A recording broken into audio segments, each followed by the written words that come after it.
وہ سال 1606 تھا جب مغل حکومت اپنے فل عروج پر تھی. فتوحات کا سلسلہ جاری تھا اور وہ اپنے فل جوبن میں تھے. تو ناظرین، آپ جانتے ہیں کہ مغل بادشاہوں کے بہت زیادہ شوق تھے، جس میں سے ایک شوق شکار شامل ہے. ویڈیو کو مزید آگے بڑھانے سے پہلے میں آپ سے ریکویسٹ کروں گا کہ آپ اس چینل کو سبسکرائب کریں، لائک کریں، بیل آئیکن کو ضرور کلک کریں، جس سے مجھے موٹیویشن ملے اور میں آپ کے لیے اسی طرح کی نئی ویڈیوز بناتا رہوں. تو جناب، پنجاب کے مشہور شہر لاہور اور اس کے عقب میں موجود رہ راوی کے ساتھ ایک ایسا علاقہ جس کو آپ ایک مشہور بادشاہ کے نام سے جانتے ہیں. اصل میں بادشاہ کے نام سے نہیں، اس کے نک نیم سے، جسے شیخو پورہ کہا جاتا ہے، جو اکبر بادشاہ کے بیٹے جہانگیر، اس کا نک نیم جیسا کہ آپ جانتے ہیں کہ شیخو تھا، اس کے نام پہ رکھا گیا. تو مغل اپنا وہ شوق پورا کرنے کے لیے، جیسے کہ شکار کھیلنے کے لیے، اسی جگہ پہ ریگولرلی بیس پہ جایا کرتے تھے، کیونکہ وہ شکار کے لیے ایک بیسٹ جگہ تھی. تو ایک دن اکبر بادشاہ کے بیٹے جہانگیر اپنے ایک لشکر کے ساتھ شکار کھیلنے کے لیے گئے. تو موسم کی مناسبت سے جب بادشاہ نے اپنا نشانہ ساندھا، اس نے اپنا تیر کمان میں ڈالا، تو ہمیشہ کی طرح اس کا نشانہ نہیں چکا، جو جا کر ڈائریکٹ ایک ہرن کو لگا. تو بادشاہ نے اپنے کاموں کو بیچ کر اس چیز کو، جس کو کہ اس کا تیر لگا، منگوایا کہ اس کو میرے پاس لے کر آؤ، مجھے میرا شکار دکھاؤ. تو جیسے ہی بادشاہ نے اپنا وہ شکار دیکھا تو بادشاہ کی آنکھوں میں آنسو آ گئے اور وہ غمزدہ اور پریشان ہو گیا کہ یہ مجھ سے کیا ہو گیا. وہ ہوا یہ کہ بادشاہ کا جو تیر تھا، اس کا نشانہ لگا تو ضرور، لیکن اس دفعہ اس کے اپنے ہی اس کے شکار میں آ گئے. وہ تیر جا کر اس کے اپنے ہی من پسند اور پالتو ہرن منسراج کو جا لگا. منسراج جو ہے وہ عام ہرنوں کی نسبت ایک طاقتور اور اچھا اور خوبصورت جانور تھا. تو بادشاہ نے اس کی یاد میں ایک مینار تعمیر کروایا، جسے آج ہم ہرن مینار کے نام سے جانتے ہیں.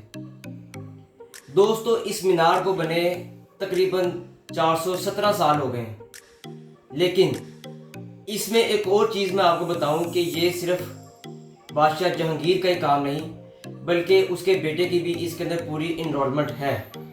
تو جہانگیر کے بیٹے شاہ جہاں نے یہ سوچا کہ میرے باپ نے ایک ہرن کی یاد میں ایک مینار تعمیر کروایا، تو میں پیچھے کیوں ہٹوں. اس نے کچھ عرصے کے بعد جب اس نے اپنی حکومت میں ٹیک اوور کیا، تو اس نے 223 بائی 227 کے ایک پول اور ہیگزاگونل بلڈنگ، جو ایک برج کے ساتھ اس مینار کے ساتھ ملتی ہے، تعمیر کروائی. اور دور دریا راوی سے ایک لیبر کی ڈیوٹی لگائی، جو کہ روز اس پولز کے اندر آ کر پانی ڈالے گی. دوستو، اس پول کی گہرائی 8 سے 12 فیٹ تک بتائی جاتی ہے. دوستو، اس ہرن مینار کے بننے سے 2 سال بعد ہی 24 اگست 1608 کو ایسٹ انڈیا کمپنی ہندوستان میں قدم رکھتی ہے، جو کہ ان مغل بادشاہوں کے لیے خوبصورت عورتیں اور مہنگی سے مہنگی ہینڈ میڈ شراب لے کر آئے اور ان کو ورگلایا اور ان کو جال میں ڈالا.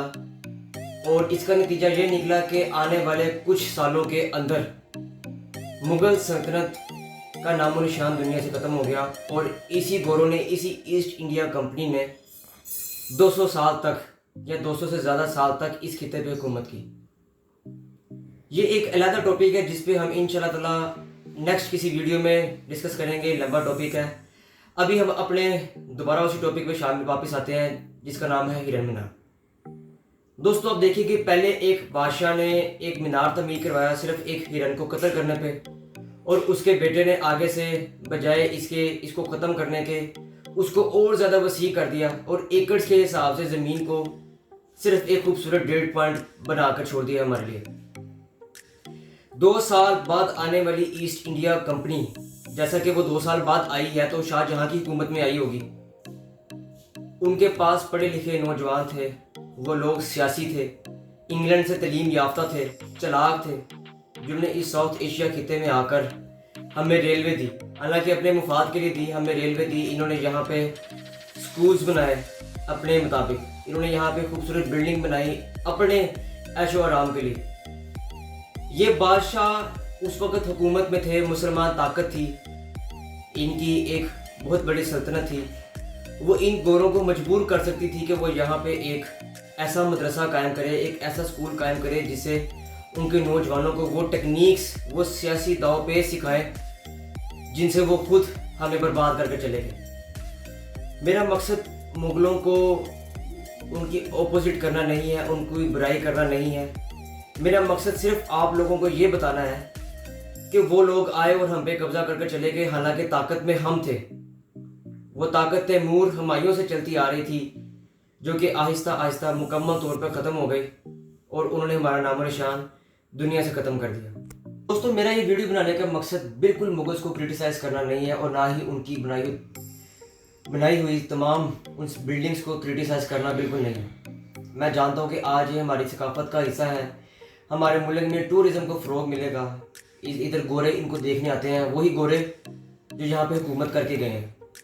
اس کے برعکس میں آپ کو ایک بات بتانا چاہوں گا کہ قریباً 950 یا 1000 سال مغلز نے حکومت کی۔ اس کے برعکس آپ ہمارے صحابہ کرام رضی اللہ عنہ کو دیکھیں۔ آپ حضرت عمر فاروق رضی اللہ عنہ کی مثال ہے، جنہوں نے 22 لاکھ مربع کلومیٹر زمین پر حکومت کی، ان کے خلیفہ رہے، لیکن ایک بھی ایسا کام نہیں کیا کہ تاریخ آج ان کو ان الفاظ سے یاد کرے جیسے کہ آج میں مغلوں کو کر رہا ہوں۔ انہوں نے کوئی ایسی بلڈنگ، کوئی ایسے مینار ایسے جانوروں کی یاد میں نہیں بنائے۔ انہوں نے دین کو فروغ دیا، انہوں نے فتوحات کی، اور ہمیں نہری نظام دیا، انہوں نے ہمیں سیاسی نظام سکھایا، انہوں نے سکھایا کہ مسلمانوں میں جنگ کا جذبہ کیسے پیدا کیا جاتا ہے، اور انہوں نے اس سلطنت کو عظیم الشان طریقے سے قائم رکھا۔ یہ وہی مسلمان ہے، یہ انہی کا لگایا ہوا بیج ہے جس سے مغل حکومت قائم ہوئی تھی۔ ٹھیک ہے، جیسا کہ آپ اگر مغلز کی ہسٹری کو جانیں، میں آئندہ انشاءاللہ تعالیٰ نیکسٹ ویڈیوز میں بھی آپ کو بتاؤں گا، یہ وہی نسل چلتی آ رہی تھی، یہ وہی مسلمانوں کے گروہ چلتے آ رہے تھے جو چھوٹے چھوٹے قبیلوں میں بٹے۔ مسلمانوں پہ زوال تو آیا، لیکن ان میں سے مغلز نکلے، لیکن انہوں نے آ کر کیا کیا؟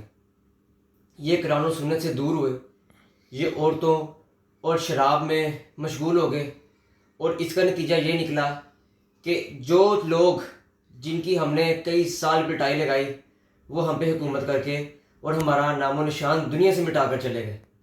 تو اب آپ کمنٹ سیکشن میں خود ہمیں بتائیں کہ کیا ہرن منار ہمارے کسی کام آ رہا ہے؟ وہ سوائے ایک 1.5 پوائنٹ کے اور ایک فوٹو شاپ کی جگہ کے ہمارے کسی اور کام میں آ رہا ہے؟ وہاں پہ 50 روپے ٹکٹ یا 100 روپے ٹکٹ سے جو ہے وہ ہمیں کشتی چلانے کا موقع مل رہا ہے۔ تو ناظرین، اس ویڈیو کو ہم ختم کرتے ہیں۔ اب ہم اس کو آپ پر چھوڑتے ہیں کہ آپ بتائیں اور کمنٹ سیکشن میں ہمیں بتائیں، اور خود بھی اس بات کو جو ہے وہ سوچ سمجھے کہ اپنے ذہن میں بٹھائیں کہ جو بھی مغل حکومت نے ہمارے لیے اینشنٹ بلڈنگز بنائی ہیں، کیا وہ ہمارے کسی کام آتی ہے؟ دوستوں، دعاؤں میں یاد رکھیے گا، چینل کو سبسکرائب اور لائک کریں۔ خدا حافظ۔